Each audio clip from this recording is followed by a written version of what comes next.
서희야, 나야 나. 하지만 여자는 비명을 지르며 뒤로 물러났습니다. 내 아들 건드리지 마. 내 아들 데려가지 마. 짐승처럼 울부짖는 목소리였어요. 천사 같았던 아내, 향수 냄새 가득했던 그 사람이 악취와 오물 속에서 미친 사람처럼 변해 있었죠. 민재는 그 자리에 얼어붙었습니다. 왜? 대체 무슨 일이 있었던 거지? 서희야, 내 말 좀 들어봐. 제발. 싫어요. 도 때릴 거잖아요. 도 우리를 버릴 거잖아요. 서희는 아이를 꼭 껴안고 골목 안으로 사라졌어요. 민재는 쫓아갔지만 이미 그녀는 보이지 않았죠. 무릎이 꺾였습니다. 3년 전 그날 밤 자신이 뭘 저질렀는지 기억이 파도처럼 밀려왔거든요. 썩 꺼져. 더러운 년. 다시는 내 앞에 나타나지 마. 계단 위에서 밀쳤던 그 순간 임신한 배를 부여잡고 쓰러졌던 서희의 얼굴. 민재는 바닥에 주저앉아 목 놓아 울었습니다. 내가 무슨 짓을 한 거야? 그럼 오늘의 이야기 시작하겠습니다. 민재는 비틀거리며 차에 올라탔습니다. 운전기사에게 소리쳤죠. 당장 흥신소로 가. 3년 전 불륜 사진을 들고 왔던 그 더러운 곳으로요. 차가 달리는 내내 민재는 손을 떨었어요. 서희의 얼굴이 자꾸만 떠올랐거든요. 쓰레기를 뒤지던 그 모습, 짐승처럼 울부짖던 그 목소리가 귓가에 맴돌았죠. 흥신소는 허름한 건물 3층에 있었습니다. 민재가 문을 박차고 들어가자 소장이 화들짝 놀랐어요. 최 회장님? 3년 전 사진 누가 시켰어? 민재는 소장의 멱살을 움켜쥐었습니다. 책상 위로 밀어붙이면서 목소리를 낮췄죠. 대답 안 하면 오늘 여기서 못 나간다고 생각해. 소장의 얼굴이 파랗게 질렸습니다. 떨리는 목소리로 토해냈죠. 나혜진 씨가 5천만 원 주고 가짜 장면 만들라고. 그 순간 민재의 머릿속이 하얘졌어요. 모든 게 조작이었다는 거잖아요. 서희는 결백했던 겁니다. 호텔 복도에서 남자와 껴안은 사진, 키스하는 사진, 전부 합성과 연출이었던 거죠. 민재는 소장을 놓아주고 벽에 등을 기댔습니다. 3년 전 그날이 생생하게 떠올랐어요. 임신 7개월이었던 서희가 계단 위에 서 있었죠. 사진을 들이밀었을 때 그녀는 고개를 저었어요. 여보, 이건 아니에요. 저는 그런 적 없어요. 제발 믿어줘요. 하지만 민재는 귀를 막았습니다. 어머니 최순자가 옆에서 부채질했거든요. 저런 천한 것이 우리 집안을 더럽히다니. 당장 쫓아내. 그리고 민재는 밀었습니다. 임신한 아내를 계단 위에서요. 서희는 비명을 지르며 굴러떨어졌죠. 배를 감싸며 쓰러진 그녀에게 민재는 차갑게 말했어요. 썩 꺼져. 이혼 서류는 변호사가 보낼 거야. 민재는 흥신소 바닥에 주저앉았습니다. 손으로 얼굴을 감싸며 신음했죠. 내가 괴물이었구나. 그때 핸드폰이 울렸어요. 비서 강 실장이었습니다. 회장님, 윤서희 씨 찾았습니다. 어디 있어? 성북구 쪽방촌입니다. 그런데 뭐야? 어서 말해. 강 실장의 목소리가 떨렸어요. 정신이 온전치 않으세요. 말도 제대로 못하시고 사람만 보면 도망가십니다. 민재는 전화를 끊고 뛰쳐나갔습니다. 차는 성북구 쪽방촌으로 달렸죠. 좁은 골목길, 곰팡이 냄새 가득한 건물들 사이로 민재는 걸었어요. 강 실장이 가리킨 곳은 반지하 방이었습니다. 문을 두드렸지만 대답이 없었어요. 민재는 문을 밀었죠. 방 안은 지옥이었습니다. 곰팡이가 벽을 뒤덮고 있었고 바닥엔 찢어진 이불 하나만 깔려 있었어요. 구석에 서희와 아이가 웅크리고 있었죠. 나가요. 제발 나가요. 서희는 아이를 꼭 껴안고 벽을 등지고 있었습니다. 온몸을 떨면서 말이죠. 민재는 한 발짝 다가갔어요. 서희야, 나야. 민재야. 거짓말. 민재는 나를 버렸어요. 때렸어요. 서희의 눈엔 초점이 없었습니다. 3년 동안 대체 무슨 일을 겪은 걸까요? 민재는 무릎을 꿇었어요. 미안해. 정말 미안해. 하지만 서희는 계속 고개를 저었죠. 아이가 엄마 품에서 고개를 들었습니다. 민재와 똑같은 눈, 똑같은 코를 가진 아이였어요. 4살쯤 돼 보이는 남자아이가 물었죠. 아저씨, 나쁜 사람이에요? 민재의 목이 메었습니다. 대답할 수가 없었어요. 나쁜 사람이죠. 세상에서 가장 나쁜 아빠였으니까요. 강 실장이 뒤에서 속삭였습니다. 회장님, 병원으로 모시는 게. 그래, 그래야지. 민재는 서희에게 다가가려 했어요. 하지만 서희는 비명을 질렀습니다. 안 돼. 또 때릴 거잖아. 또 우리를 버릴 거잖아. 결국 강 실장이 구급차를 불렀습니다. 응급요원들이 서희를 부축했지만 그녀는 발버둥을 쳤죠. 아이만 꼭 붙잡고 놓지 않았어요. 내 아들 건드리지 마. 민재는 그 모습을 보며 눈물을 흘렸습니다. 자신이 만든 지옥이었어요. 자신이 천사를 악마로 만들어버린 겁니다. 구급차가 출발했고 민재는 자신의 차를 따라 탔어요. 병원으로 가는 내내 한 가지 생각만 했죠. 이걸 어떻게 되돌리지? 어떻게 용서를 구하지? 하지만 답은 없었습니다.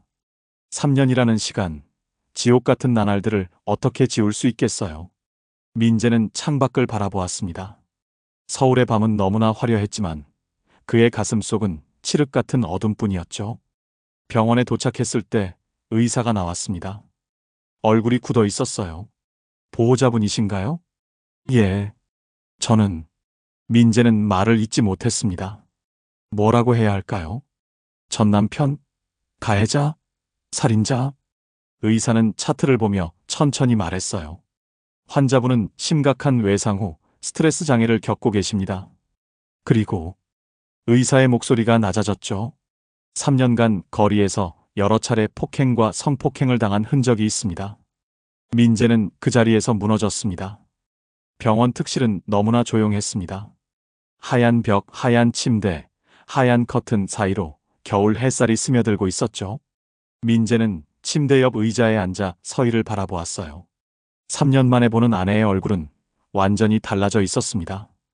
예전엔 볼이 통통했고 눈가에 웃음기가 가득했죠. 하지만 지금은 광대뼈가 튀어나오고 눈은 깊게 꺼져 있었어요. 손등엔 상처 자국이 가득했고 머리카락은 군데군데 뜯겨나간 흔적이 있었습니다. 민재가 손을 뻗자 서희는 화들짝 놀라며 몸을 움츠렸어요. 오지 마요. 또 때릴 거잖아요. 몸을 부들부들 떨며 침대 구석으로 몰렸죠. 간호사가 진정제를 놓았지만 서희의 떨림은 멈추지 않았습니다. 민재는 손을 거두고 고개를 떨구었어요. 정신과 김 교수가 진료실로 민재를 불렀습니다. 책상 위엔 두꺼운 진료 기록이 놓여 있었죠. 환자분은 해리성 기억상실증을 겪고 계십니다. 3년간의 트라우마가 너무 심해서 뇌가 스스로 기억을 차단한 겁니다. 김 교수는 엑스레이 사진을 꺼내 보였어요. 갈비뼈 3대가 부러진 흔적이 있고 왼쪽 팔은 골절 후 제대로 치료받지 못해 뼈가 굽어서 붙었습니다. 그리고 교수의 목소리가 낮아졌습니다. 성폭행 흔적이 여러 차례 발견됩니다. 최소 10회 이상으로 추정됩니다. 민재는 눈을 감았어요. 머릿속이 하얘졌죠. 자신이 내쫓은 아내가 거리에서 그런 끔찍한 일을 당했다는 게 믿기지 않았거든요. 더 충격적인 건 이겁니다. 김 교수가 또 다른 서류를 꺼냈어요. 환자는 아이를 지키기 위해 몸을 팔았던 것으로 보입니다. 여러 남성들의 DNA가 검출됐거든요. 민재의 주먹이 떨렸습니다. 이를 악물었지만 눈물이 흘러내렸죠. 옆 병실에선 아이 지훈이가 잠꼬대를 하고 있었어요.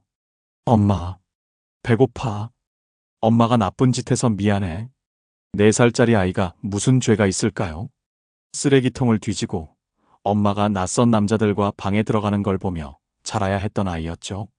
민재는 복도로 나와 벽에 이마를 박았습니다.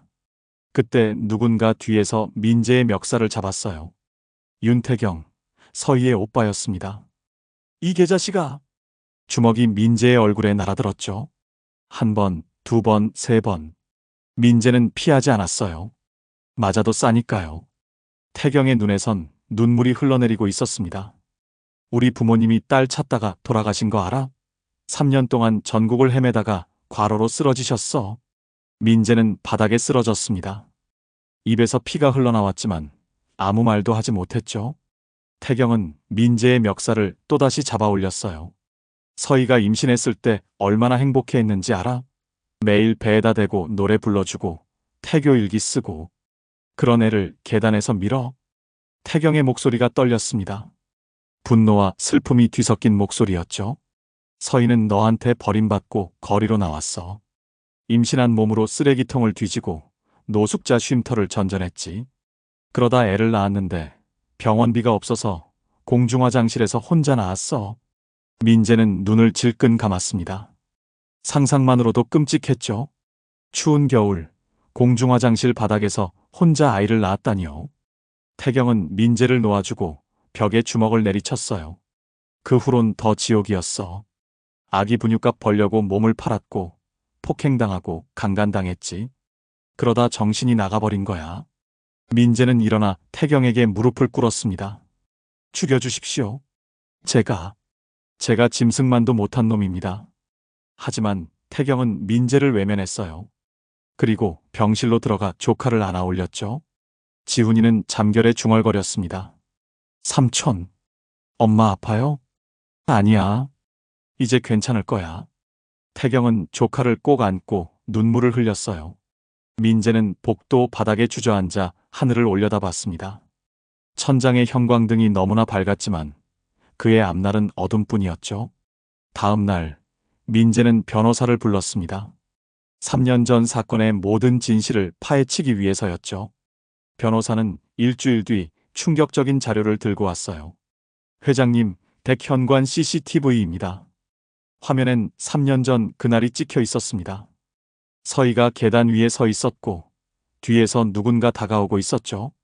최순자, 민재의 어머니였어요. 이 천한 것이 감히 우리 집안에. 순자는 서희의 등을 밀었습니다. 임신한 배를 한 손으로 감싸고 있던 서희는 비명을 지르며 계단 아래로 굴러떨어졌죠. 배를 부여잡고 쓰러진 서희 옆으로 순자가 다가왔어요. 연기 그만하고 썩 나가. 안 그러면 뱃속의 것까지 죽여버릴 거야. 민재는 화면을 보다가 노트북을 집어던졌습니다. 벽에 부딪혀 산산조각이 났죠. 자신의 어머니가 임신한 며느리를 밀었다니요. 변호사가 조심스럽게 말했어요. 그리고 이건 재산 관련 서류입니다. 서류엔 서희 명의로 된 재산 처분 내역이 있었습니다. 서희 부모님이 평생 모은 15억 상당의 땅과 건물이 전부 팔려 있었죠. 인감도장은 위조된 것이었어요. 누가 했습니까? 최순자 여사님과 나혜진 씨가 공모한 것으로 보입니다. 민재는 그 자리에서 비명을 질렀습니다. 자신의 가족이, 자신이 믿었던 사람들이 이렇게까지 악독할 수 있다니요. 밤이 되어 민재는 서희의 병실로 돌아왔어요. 서희는 여전히 구석에 웅크리고 있었죠. 민재는 문 밖에서 그녀를 바라보았습니다. 용서해 줄 수 있을까요, 서희야? 대답은 없었습니다. 다만 겨울바람이 창문을 흔들고 있었죠. 민재는 집으로 돌아왔습니다. 대한제약그룹 회장의 저택은 여전히 화려했죠. 대리석 바닥, 크리스탈 샹들리에 값비싼 그림들이 벽을 장식하고 있었어요. 하지만 민재에게 이 모든 게 지옥처럼 느껴졌습니다. 거실엔 나혜진이 소파에 앉아 와인을 마시고 있었어요. 명품 드레스를 입고 다이아몬드 목걸이를 두르고 여유롭게 웃고 있었죠. 민재를 보자 혜진이 환하게 웃었습니다. 여보, 이렇게 늦게 어디 갔다 와요? 민재는 대답하지 않았어요. 그저 차갑게 서 있었죠. 혜진이 이상함을 느끼고 일어섰습니다. 무슨 일 있어요? 얼굴이 왜 그래요? 이혼해. 짧은 한마디였습니다. 혜진의 얼굴에서 웃음이 사라졌죠. 뭐라고요? 3년 전 조작, 다 알아. 흥신소 소장한테 들었어. 5천만 원 주고 가짜 사진 만들게 한 거. 혜진의 얼굴이 하얗게 질렸어요. 와인 잔을 떨어뜨렸죠. 붉은 와인이 하얀 카펫에 번져나갔습니다. 그게. 변명하지 마. 감옥 갈 준비나 해. 민재는 돌아서려 했습니다. 그때 2층에서 최순자가 내려왔어요. 민재의 어머니는 여전히 당당했죠. 진정해, 아들아. 그 여자는 우리 집안에 어울리지 않았어. 가난뱅이 집안 출신이 감히 재벌가에 들어와. 민재는 천천히 어머니를 돌아봤습니다. 눈빛이 얼음처럼 차가웠어요. 어머니도 공범이셨군요. 순자는 코웃음을 쳤습니다. 공범? 난 우리 가문을 지킨 거야. 그 천한 것이 내 돈을 노리고 접근한 거 몰라? 민재는 주머니에서 USB를 꺼냈어요. TV에 연결하고 재생 버튼을 눌렀죠. 화면에 흥신소 소장이 나타났습니다. 나혜진 씨가 5천만 원을 주었습니다. 사진을 조작하라고요. 최순자 여사님도 알고 계셨어요. 오히려 격려하셨죠. 소장의 목소리가 거실에 울려 퍼졌어요. 순자의 얼굴이 굳어졌습니다. 그리고 이건 백현관 CCTV입니다. 화면이 바뀌었죠. 3년 전 그날 순자가 서희를 계단에서 미는 장면이 선명하게 나왔어요. 임신한 서희가 비명을 지르며 굴러떨어지는 모습, 배를 감싸고 쓰러진 모습이 고스란히 담겨 있었습니다. 이 천한 것이 감히 우리 집안에. 영상 속 순자의 목소리였죠. 혜진은 소파에 주저앉았고 순자는 리모컨을 집어 TV를 껐어요. 그래, 내가 밀었어. 그게 어쨌다는 거야? 순자는 여전히 당당했습니다. 그 여자 때문에 우리 가문이 망할 뻔했잖아. 가난뱅이 집안과 혼인해서 주식이 폭락하고 이사회에서 내 자리가 흔들렸어. 민재는 주먹을 쥐었어요. 손톱이 손바닥에 파고들었죠. 그래서 임신한 사람을 밀어도 됩니까? 그래서 무고한 사람을 거리로 내쫓아도 됩니까? 무고해? 그 여자가 무고해? 순자가 비웃었습니다. 가난한 주제에 명품을 사고 친정에 돈을 보내고 우리 돈을 물쓰듯 했잖아. 민재는 또 다른 서류를 꺼냈어요. 서희의 통장 내역이었죠. 어머니, 이거 보세요. 서희는 생활비의 절반을 고아원에 기부했습니다. 명품은 단 한 번도 산 적이 없어요. 친정에 보낸 돈은 아버지 수술비였고요. 서류엔 서희의 선행이 빼곡히 적혀 있었습니다. 매달 고아원에 100만 원씩 기부했고 노숙자 쉼터에 봉사를 갔으며 병원비 없는 환자들을 도왔던 기록들이 있었죠. 순자는 서류를 낚아채 찢어버렸어요. 조작이야, 전부 조작. 조작이 아닙니다. 민재의 목소리가 낮아졌습니다. 어머니는 천사를 악마로 만들었어요. 그리고 저는 그 악마가 됐습니다. 그날 밤 혜진은 급히 짐을 쌌습니다. 도망가려는 거였죠. 하지만 현관문을 열자 경찰이 서 있었어요. 나혜진 씨죠? 사기와 명예훼손, 문서위조 혐의로 체포합니다. 혜진은 비명을 질렀습니다. 싫어. 난 아무것도 안 했어. 하지만 수갑이 채워졌죠. 경찰차에 실려가는 혜진을 민재는 차갑게 바라봤어요. 순자는 2층 난간에 서서 아들을 내려다봤습니다. 후회할 거야, 아들아. 나를 버리면 회사도 잃게 될 거야. 민재는 고개를 들어 어머니를 봤어요. 이미 잃을 건 다 잃었습니다. 아내도 아들도 양심도 잃었죠. 이제 남은 건. 민재는 말을 멈췄습니다. 그리고 현관문을 나섰죠. 속죄뿐입니다. 빈 저택엔 순자만 남았어요. 화려한 샹들리에 아래서 혼자 서 있는 순자의 그림자는 길고 외로웠습니다. 민재는 차를 타고 병원으로 향했어요. 밤하늘엔 별이 하나도 보이지 않았죠. 서울의 불빛이 너무 밝아서 별들은 다 사라져버린 것처럼 보였습니다. 병원에 도착했을 때 간호사가 급하게 달려왔어요. 회장님, 윤서희 환자분이. 민재의 심장이 멎었습니다. 무슨 일입니까? 간호사의 얼굴은 창백했죠. 갑자기 쓰러지셨어요. 뇌출혈 증상이 보입니다. 민재는 중환자실로 뛰어갔습니다. 유리창 너머로 서희가 보였어요. 온몸에 선이 연결되어 있었고 산소 마스크를 쓰고 있었죠. 의사가 나와 고개를 저었습니다. 오래 참았던 스트레스가 한꺼번에 터진 것 같습니다. 지금 당장 수술해야 합니다. 민재는 유리창에 이마를 댔어요. 차가운 유리 너머로 서희의 창백한 얼굴이 보였죠. 제발, 제발 사라져. 복도 저편에선 지훈이가 울고 있었습니다. 엄마, 엄마. 4살 아이의 울음소리가 병원 복도에 메아리 쳤어요. 수술실 앞 복도는 너무나 고요했습니다. 빨간 불이 켜진 수술실 문 앞에서 민재는 벽에 기댄 채 서 있었죠. 3시간째 수술이 진행되고 있었어요. 시계 초침 소리만 복도에 울려 퍼졌습니다. 윤태경이 지훈이를 안고 왔어요. 아이는 울다 지쳐 잠들어 있었죠. 태경은 민재를 힐끗 보고는 반대편 의자에 앉았습니다. 의사가 뭐래? 민재는 바닥만 응시했어요. 수술 성공률 60%. 실패하면 말을 잇지 못했습니다. 실패하면 서희는 영영 깨어나지 못할 수도 있었죠. 태경은 조카를 꼭 안았어요. 서희는 강한 애야. 3년 동안 지옥에서 살아남았잖아. 하지만 민재는 알고 있었습니다. 서희가 살아남은 건 아이 때문이었다는 걸요. 지훈이를 지키기 위해 온갖 수모를 참았고 몸을 팔았고 폭행을 견뎠던 거죠. 새벽 4시 수술실 문이 열렸습니다. 집도이가 마스크를 벗으며 나왔어요. 얼굴엔 피로가 가득했죠. 수술은 성공했습니다. 하지만 민재가 벌떡 일어났습니다. 하지만 뭡니까? 뇌압이 계속 높아지고 있어요. 72시간이 고비입니다. 깨어나지 못할 수도 있습니다. 의사는 또 다른 서류를 내밀었어요. 그리고 수술비가 5천만 원입니다. 중환자실 사용료와 약값까지 하면 더 나올 겁니다. 민재는 신용카드를 꺼냈죠. 하지만 결제가 거부됐어요. 다른 카드도 마찬가지였습니다. 어떻게 된 겁니까? 비서 강 실장에게 전화했어요. 강 실장의 목소리는 떨리고 있었죠. 회장님, 최순자 여사님이 회장님 계좌를 전부 동결시켰습니다. 민재는 핸드폰을 떨어뜨렸습니다. 어머니가 설마 이렇게까지 할 줄은 몰랐죠. 회사 자산은요? 이사회가 긴급 소집됐습니다. 최 여사님이 회장님을 해임시키려 하고 있어요.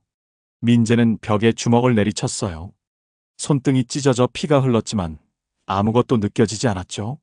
태경이 다가왔습니다. 내가 낼게. 아니, 형님까지. 닥쳐. 내 동생 수술비야. 태경은 자신의 카드를 내밀었어요. 하지만 그것도 한도가 모자랐죠. 결국 태경은 자신의 집을 담보로 대출을 받았습니다. 형님, 이러시면 상관없어. 서희만 살면 돼. 수술비가 결제되고 서희는 중환자실로 옮겨졌어요. 유리창 너머로 온갖 기계에 둘러싸인 서희가 보였죠. 숨을 쉴 때마다 가슴이 가늘게 오르락 내리락 했습니다. 민재는 중환자실 밖 바닥에 주저앉았어요. 그때 핸드폰이 울렸죠. 강 실장이었습니다. 회장님, 큰일 났습니다. 무슨 일이야? 나혜진 씨 측 사람들이 병원으로 오고 있습니다. 지훈이를. 말이 끝나기도 전에 복도 끝에서 남자 셋이 나타났어요. 덩치 큰 건달들이었죠. 맨 앞에 사내가 말했습니다. 최지훈 어디 있어? 민재가 앞을 가로막았습니다. 무슨 일이냐? 나혜진 씨 명령이야. 그 꼬마 데려가라고. 사내가 민재를 밀쳤어요. 민재는 비틀거렸지만 다시 앞을 막았죠. 안 돼. 내 아들이야. 비켜. 안 그러면 다쳐. 사내가 주먹을 휘둘렀습니다. 민재의 얼굴에 주먹이 박혔죠. 코에서 피가 터져나왔어요. 하지만 민재는 쓰러지지 않았습니다. 절대 안 돼. 두 번째 주먹이 날아왔어요. 옆구리에 박혔죠. 민재는 바닥에 쓰러졌습니다. 사내들이 태경이 안고 있던 지훈이에게 다가갔어요. 이 자식들아. 태경이 아이를 놓고 사내들과 싸웠습니다. 하지만 셋을 상대하기엔 역부족이었죠. 태경도 얻어맞고 쓰러졌어요. 사내 하나가 잠든 지훈이를 안아 올렸습니다. 그때였죠. 민재가 사내의 다리를 붙잡았어요. 제발, 제발 내 아들만은. 사내가 민재를 발로 찼습니다. 한 번, 두 번, 세 번. 갈비뼈가 부러지는 소리가 났죠.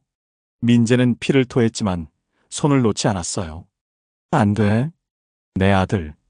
그때 간호사들이 비명을 질렀습니다. 경비들이 달려왔죠. 사내들은 지훈이를 놓고 도망쳤어요. 민재는 바닥에 쓰러진 채 헐떡였습니다. 온몸이 피범벅이었죠. 입에서 계속 피가 나왔어요. 의사들이 달려와 민재를 들것에 실었습니다. 내부 출혈이 심합니다. 즉시 수술해야 해요. 들것이 복도를 지나갈 때 민재는 중환자실을 봤어요. 유리창 너머로 서희가 보였죠. 여전히 눈을 감고 있었습니다. 서희야. 미안해.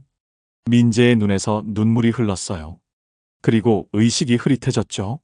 수술실 두 개에서 동시에 빨간 불이 켜졌습니다. 한쪽에선 민재가, 다른 쪽에선 서희가 생사의 기로에 서 있었어요. 태경은 복도 바닥에 주저앉아 지훈이를 꼭 안았습니다. 아이는 여전히 잠들어 있었죠. 아무것도 모른 채요. 엄마, 아빠. 잠꼬대로 중얼거리는 아이의 목소리가 텅 빈 복도에 울려 퍼졌어요. 밖에는 눈이 내리기 시작했습니다. 겨울의 첫눈이었죠. 하얗고 조용한 눈이 병원 창문에 쌓여갔어요. 마치 세상의 모든 상처를 덮어주려는 것처럼요. 하지만 누구도 알지 못했습니다. 이 눈 속에 얼마나 많은 눈물이 섞여 있는지를요. 사흘이 지났습니다. 민재는 중환자실에서 깨어났어요. 온몸이 붕대로 감겨 있었고 갈비뼈 4대가 부러진 상태였죠. 숨을 쉴 때마다 날카로운 통증이 왔지만 민재는 신경 쓰지 않았어요. 서희는요? 간호사가 고개를 저었습니다. 아직 의식을 회복하지 못하셨어요. 민재는 침대에서 일어나려 했죠. 하지만 다리에 힘이 들어가지 않았어요. 의사가 들어와 민재를 다시 눕혔습니다. 무리하시면 안 됩니다. 내부 출혈이 심했어요. 괜찮습니다. 서희를 봐야 해요. 민재는 링거를 끌고 겨우 일어났습니다. 비틀거리며 복도를 걸었죠. 중환자실까지 겨우 10m였지만 영원처럼 느껴졌어요. 유리창 너머로 서희가 보였습니다. 여전히 눈을 감고 있었죠. 모니터의 심전도만 규칙적으로 움직이고 있었어요. 민재는 유리에 손을 댔습니다. 미안해. 정말 미안해. 그때 뒤에서 발소리가 들렸어요. 최순자였습니다. 명품 코트를 입고 선글라스를 낀 채 당당하게 걸어오고 있었죠. 아직도 정신을 못 차렸구나. 순자는 서희를 향해 턱짓했어요. 저 여자 때문에 회사가 망하기 직전이야. 이사회에서 내 회의만을 통과시켰어. 민재는 어머니를 돌아봤습니다. 눈빛엔 아무 감정도 없었죠. 상관없습니다. 상관없어? 내가 평생 일궈온 자리인데. 순자가 비웃었어요. 저 여자 하나 때문에 전부 버릴 거야? 민재는 천천히 고개를 끄덕였습니다. 네, 버리겠습니다. 돈도 명예도 전부요. 순자의 얼굴이 일그러졌어요. 손을 들어 민재를 때리려 했죠. 하지만 민재는 피하지 않았습니다. 찰싹 뺨에 손바닥 자국이 남았어요. 이 불효자식아, 내가 너를 어떻게 키웠는데? 사람으로 키우셨어야죠. 민재의 목소리는 차갑고 단호했습니다. 괴물로 키우지 말고요. 순자는 뒤로 물러섰어요. 아들의 눈빛이 낯설었죠. 더 이상 자신의 말을 듣는 순종적인 아들이 아니었습니다. 후회할 거야. 내 말 명심해. 순자는 돌아서 걸어갔어요. 하이힐 소리가 복도에 쨍쨍 울렸죠. 민재는 다시 유리창을 바라봤습니다. 그날 오후 강 실장이 급히 달려왔어요. 얼굴이 창백했죠. 회장님, 나혜진 씨가 보석으로 풀려났습니다. 뭐라고? 최순자 여사님이 변호사를 보냈습니다. 보석금 5억을 내고. 민재는 벽을 짚었어요. 어머니가 혜진을 풀어준 이유는 하나였죠. 복수를 위해서요. 지훈이는 어디 있습니까? 태경 씨 댁에 있습니다. 민재는 핸드폰을 꺼냈어요. 태경에게 전화했죠. 형님, 지훈이 절대 밖에 나가지 못하게 해주세요. 혜진이가. 전화 너머로 유리 깨지는 소리가 들렸습니다. 그리고 비명이요. 태경씨, 태경씨. 전화가 끊어졌어요. 민재는 링거를 뽑고 뛰어나갔죠. 온몸에 통증이 왔지만 개의치 않았어요. 택시를 잡아타고 태경의 집으로 향했습니다. 30분이 걸렸죠. 하지만 도착했을 땐 이미 늦었어요. 집안은 난장판이었습니다. 가구가 부서져 있었고 바닥엔 피가 흥건했어요. 태경이 쓰러져 있었죠. 머리에서 피가 흘러내리고 있었습니다. 형님! 민재가 태경을 흔들었어요. 태경이 가까스로 눈을 떴죠. 지훈이를 데려갔어. 누가요? 혜진이랑 남자 둘이서. 태경은 다시 의식을 잃었습니다. 민재는 119에 전화하고 밖으로 뛰쳐나갔어요. 거리를 둘러봤지만 아무도 보이지 않았죠. 핸드폰이 울렸습니다. 모르는 번호였어요. 받자마자 혜진의 목소리가 들렸죠. 민재 오빠 아들 보고 싶어요? 혜진, 제발 아이는 놔줘. 아이가 무슨 죄야? 혜진이 낄낄거렸습니다. 미친 사람 같은 웃음이었죠. 죄? 오빠가 날 배신한 게 죄지. 감옥에 쳐넣으려 한 게 죄고. 배경으로 지훈이 우는 소리가 들렸어요. 아빠, 아빠. 민재의 가슴이 찢어지는 것 같았습니다. 제발 혜진아. 돈이 필요하면 줄게. 회사도 줄게. 뭐든 줄 테니까 아이만은. 늦었어요. 이미 시작됐거든요. 전화가 끊어졌어요. 민재는 그 자리에 무릎을 꿇었죠. 핸드폰을 다시 걸었지만 꺼져 있었습니다. 경찰에 신고했어요. 하지만 경찰은 24시간이 지나야 수색을 시작한다고 했죠. 민재는 직접 찾기로 했습니다. 밤새 서울을 헤맸어요. 혜진이 자주 가던 곳, 친구들 집, 호텔, 모텔을 전부 뒤졌죠. 하지만 아무 흔적도 없었습니다. 새벽 4시, 민재는 한강 다리 위에 섰어요. 차가운 바람이 불어왔죠.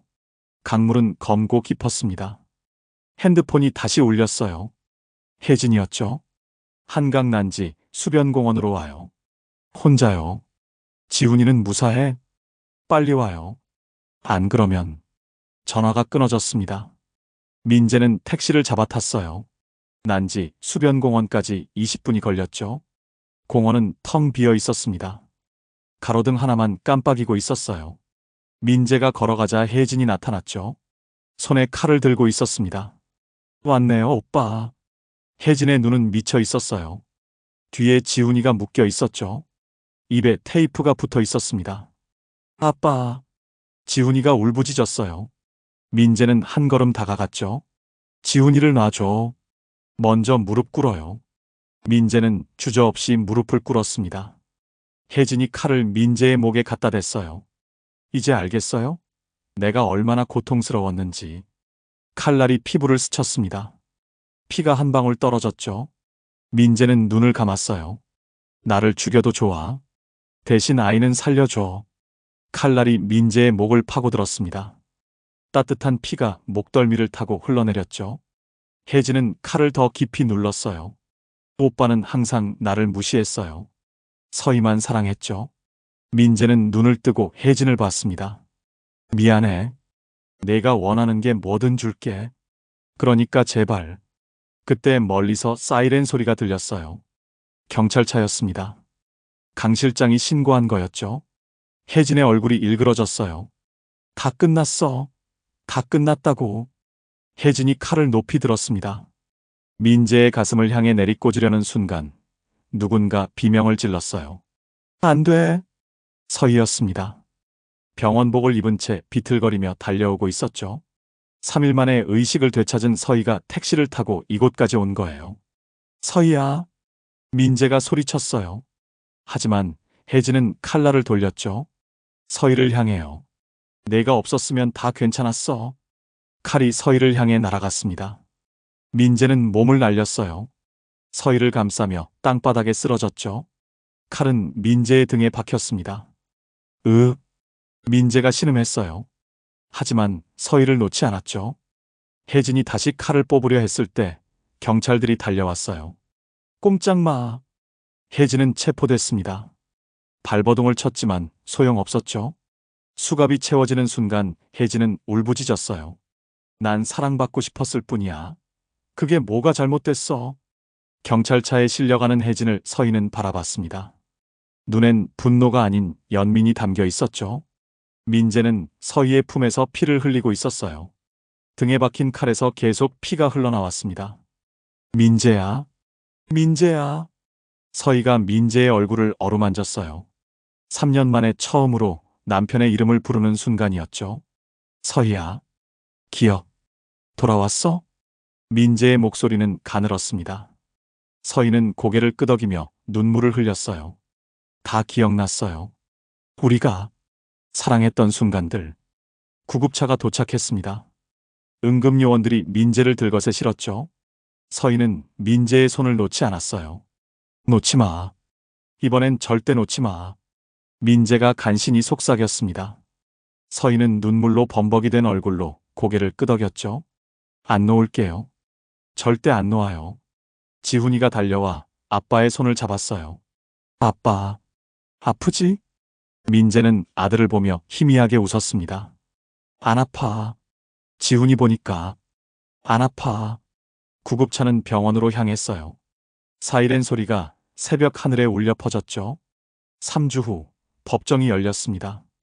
나혜진은 살인미수, 유괴, 사기, 명예훼손 등의 혐의로 기소됐어요. 검사는 무기징역을 구형했죠. 증인석에 서희가 섰습니다. 3년간의 고통을 담담하게 증언했어요. 쓰레기통을 뒤지며 살았던 날들, 아이를 지키기 위해 몸을 팔았던 밤들, 정신이 무너져가던 순간들을요. 판사는 최순자도 공범으로 기소했습니다. 계단 CCTV, 재산 횡령, 사주 증거들이 명백했거든요. 순자는 법정에서도 당당했어요. 난 가문을 지키려 했을 뿐이야. 하지만 판사는 차갑게 판결했습니다. 피고인 나혜진, 무기징역. 피고인 최순자, 징역 15년. 순자의 얼굴이 하얗게 질렸어요. 처음으로 두려움이 그녀의 눈에 어렸죠. 아들아, 아들아. 순자가 민재를 불렀지만 민재는 고개를 돌렸습니다. 법정을 나서며 한 번도 뒤돌아보지 않았어요. 병원으로 돌아왔을 때 의사가 민재를 불렀습니다. 회장님, 서희 씨 상태가 많이 좋아졌어요. 기억도 완전히 돌아왔고요. 민재는 서희의 병실로 향했어요. 문을 열자 서희가 창밖을 바라보고 있었죠. 겨울 햇살이 그녀의 얼굴을 비추고 있었습니다. 서희야. 서희가 돌아봤어요. 눈엔 눈물이 고여 있었죠. 용서해 줄 수 있어요? 민재가 물었습니다. 서희는 천천히 고개를 끄덕였어요. 용서할게요. 당신도 속았으니까요. 민재는 무릎을 꿇었습니다. 서희의 손을 잡고 이마를 댔죠. 고마워. 정말 고마워. 서희는 민재의 머리를 쓰다듬었어요. 3년간의 증오가 녹아내리고 있었죠. 미움보다 사랑이, 복수보다 용서가 더 강하다는 걸 깨달은 순간이었습니다. 지훈이가 병실로 뛰어들어왔어요. 엄마, 아빠. 아이는 두 사람을 껴안았죠. 민재와 서희도 아이를 꼭 안았습니다. 세 사람은 한참을 그렇게 안고 울었어요. 창밖으로 눈이 내리기 시작했습니다. 하얀 눈송이들이 세상을 덮어가고 있었죠. 마치 모든 상처를 치유하듯이요. 민재는 창밖을 보며 생각했습니다. 잃어버린 3년은 되돌릴 수 없지만 앞으로의 시간은 달라질 거라고요. 이번엔 제대로 진심으로 사랑하겠다고요. 서희도 같은 생각을 하고 있었어요. 지옥 같았던 나날들이 끝났다는 걸, 이제 다시 시작할 수 있다는 걸요. 밤이 되어 병실엔 고요함이 찾아왔습니다. 지훈이는 엄마 품에서 잠들었고 민재는 두 사람을 지켜보며 의자에 앉아 있었죠. 그때 서희가 조용히 물었어요. 행복해요? 민재는 고개를 끄덕였습니다. 당신과 지훈이가 있으니까 행복해요. 1년 후 제주도였습니다. 바닷가 언덕 위에 작은 집이 서 있었어요. 하얀 벽에 파란 지붕, 마당엔 감귤나무가 자라고 있었죠. 바람이 불 때마다 달콤한 감귤 향기가 퍼졌습니다.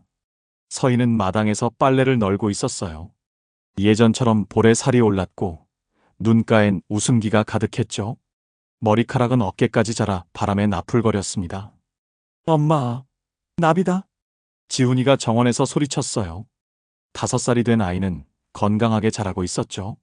나비를 쫓아 뛰어다니는 모습이 천진난만했습니다. 집안에선 여자들의 웃음소리가 들렸어요. 서희가 운영하는 쉼터에 머무는 사람들이었죠. 가정폭력을 당한 여성들, 거리에서 살았던 사람들, 상처받은 영혼들이 이곳에서 치유받고 있었습니다. 서희 씨, 오늘 저녁은 제가 만들게요. 한 여성이 부엌에서 말했어요. 서희는 고개를 끄덕이며 미소 지었죠. 고마워요. 그럼 전 텃밭 좀 가꿀게요. 서희는 삽을 들고 텃밭으로 갔습니다. 상추, 토마토, 고추가 자라고 있었어요. 흙을 만지며 서희는 생각했죠. 1년 전만 해도 상상할 수 없던 평화였다고요. 저녁 무렵 민재가 집으로 돌아왔습니다. 회장직을 내려놓은 그는 이제 작은 출판사를 운영하고 있었어요. 서희처럼 상처받은 사람들의 이야기를 책으로 만드는 일이었죠. 다녀왔습니다.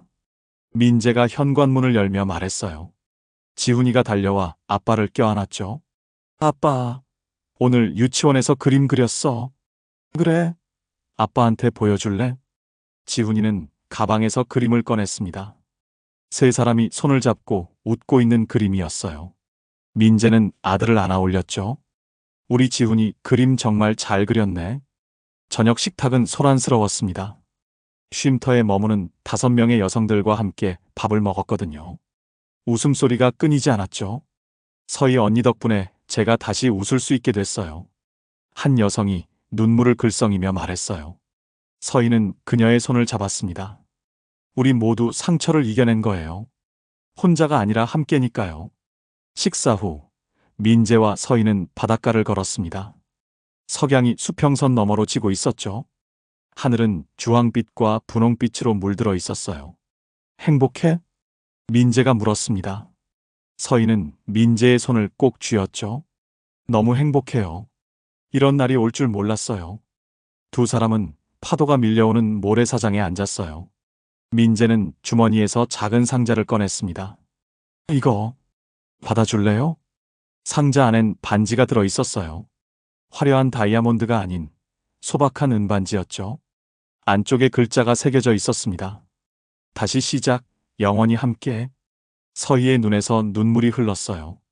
민재는 반지를 서희의 손가락에 끼워 주었죠. 3년 전엔 제대로 사랑하지 못했어요.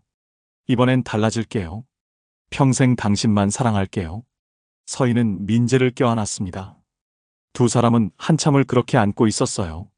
석양이 그들을 비추고 파도가 발을 적시고 바람이 머리카락을 흩날렸죠. 집으로 돌아왔을 때 지훈이가 거실에서 책을 읽고 있었어요. 민재가 만든 책이었죠. 상처를 이겨낸 사람들의 이야기를 담은 책이었습니다. 아빠, 이 책 속 사람들 다 행복해졌어요? 지훈이가 물었어요. 민재는 아들 옆에 앉아 책을 함께 봤죠. 응, 힘들었지만 모두 행복을 찾았어. 엄마도 힘들었어요? 민재와 서희는 서로를 바라봤습니다. 서희가 지훈이를 안아 올렸어요. 응, 엄마도 아주 힘들었어. 하지만 지훈이 덕분에 견딜 수 있었지. 그럼 이제 행복해요? 너무 행복해. 지훈이랑 아빠가 있으니까. 지훈이는 엄마 품에서 스르르 잠들었습니다. 민재가 아들을 안아 방으로 데려갔어요. 이불을 덮어주고 이마에 키스했죠. 잘 자, 아들. 민재는 거실로 나와 창밖을 봤습니다. 밤하늘엔 별이 가득했어요. 서울에선 볼 수 없던 별들이었죠. 서희가 민재 옆에 섰습니다. 저기 별 보여요? 서희가 하늘을 가리켰어요. 저 별이 우리 같아요. 어둠 속에서도 빛나잖아요. 민재는 서희를 안았습니다. 맞아요. 가장 깊은 어둠을 지나왔으니까 이제 더 밝게 빛날 수 있는 거죠. 다음 날 아침 서희는 일찍 일어나 편지를 썼어요. 쉼터를 찾아오는 사람들에게 주는 편지였죠. 당신은 혼자가 아닙니다. 세상이 아무리 차갑고 잔인해도 다시 일어설 수 있습니다. 저처럼요. 쓰레기통을 뒤지고 거리를 헤매고 정신이 무너졌던 저도 다시 웃을 수 있게 됐어요. 당신도 할 수 있습니다. 용서하세요. 미워하던 사람을, 그리고 자신을요. 그것이 진정한 자유의 시작입니다. 편지를 접으며 서희는 미소 지었어요. 창밖으론 새벽 햇살이 밀려들고 있었죠. 새로운 하루가 시작되고 있었습니다. 민재가 부엌으로 왔어요. 서희를 뒤에서 껴안으며 속삭였죠. 사랑해요. 저도 사랑해요. 두 사람은 함께 아침을 준비했습니다. 커피 향기가 집안을 가득 채웠고 지훈이가 일어나 하품을 하며 나왔어요. 엄마, 아빠, 배고파요. 웃음소리가 집안에 퍼졌습니다. 평범하지만 소중한 아침이었죠. 제주도 바닷가 작은 집에서 세 사람은 행복을 찾았어요. 돈도 명예도 화려함도 없었지만 사랑이 있었습니다. 그리고 그것으로 충분했죠. 여러분은 지금 행복하신가요? 무엇이 진정한 행복인지 생각해 보신 적 있나요? 댓글로 여러분의 행복을 나눠주세요. 그 행복이 영원하길 진심으로 응원하겠습니다.